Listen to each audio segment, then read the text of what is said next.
Mickey and his show and the Shell Air and Sea Show do a fantastic thing for recruiting in South Florida. As a matter of fact, it is such a level that our recruiting squadron here, the 333rd, is the most productive squadron in the United States Air Force.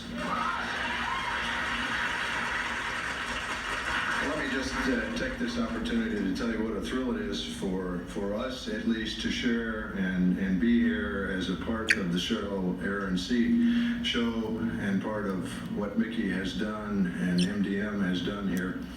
But let me also make at least good use of this time and tell you what a thrill it is for me to be able to stand up here and thank all of you who live in this area, who support this area, and who have so openly supported the aircraft carriers and ships that come down and visit in the Fort Lauderdale area. And let me tell you, there is no question that this is the sailor's favorite, and it always will be, and I really thank you for that.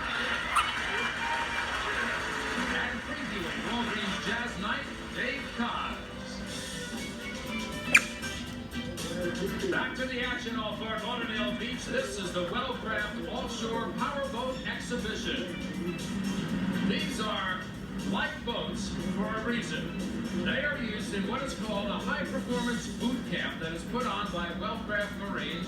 These boats, of course, powered by the big Merc Cruiser engines, and they use these boats to train people in how to drive high-performance race boats.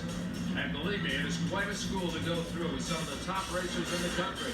Talk about top, on top of the crowd right now, the United States Marine Corps AV-8B Harrier jet.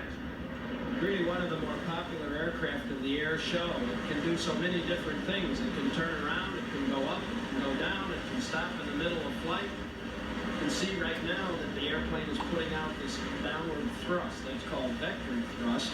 The airplane's powered just by one single engine, a Rolls-Royce engine.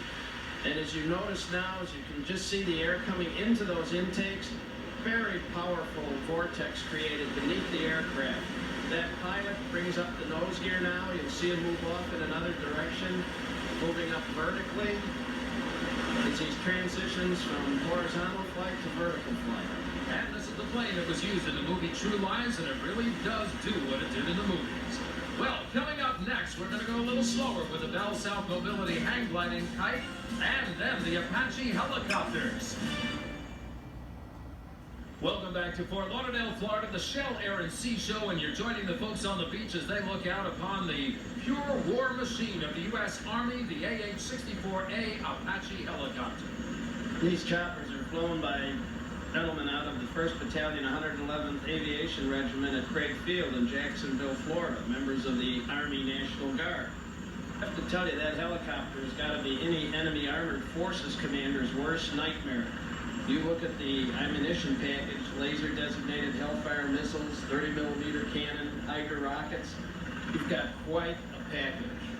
And I'll tell you another package. This, the Hovercraft, by Miami-based Hovercraft Concepts Incorporated. You can ride over shallow water, winding rivers, partially frozen lakes and rivers. Oh, they go just about anywhere, and they're an awful lot of fun on land as well as on sea. The Hovercraft. Now we go to the air and the Bell South Mobility Kite. This particular type of hang gliding is very interesting if you're not familiar with it, because the pilot actually shifts his weight around to glide the kite. And he can really execute some pretty fine maneuvers. When you compare this with some of the high-technology aircraft we're looking at, this represents the other end of the spectrum. This is where we started out in flight, just actually bending and shaping the airfoil to get our directional control.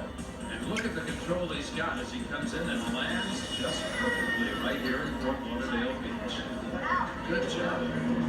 Now we go to the air once again, and this is a civilian team, the Trescom Lima Lima flight team.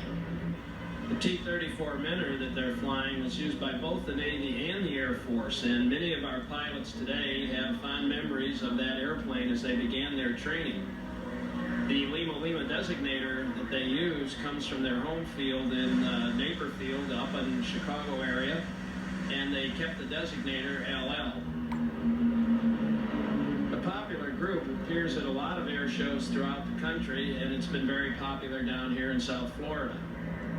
We should point out, Gibby, that it is a civilian team.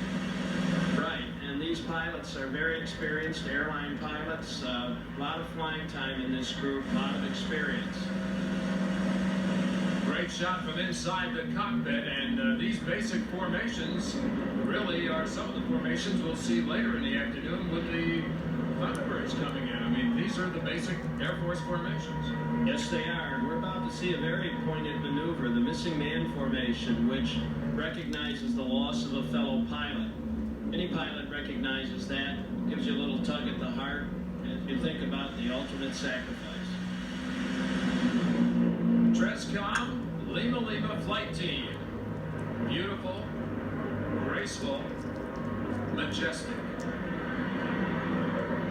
You know, it's hard to imagine that these were designed originally as trainers for warplanes, and you look at them now and the way these pilots take command of these planes and flying over Fort Lauderdale. What a wonderful, wonderful city to have this great demonstration. This popular aircraft has really become one of the most sought-after warbirds.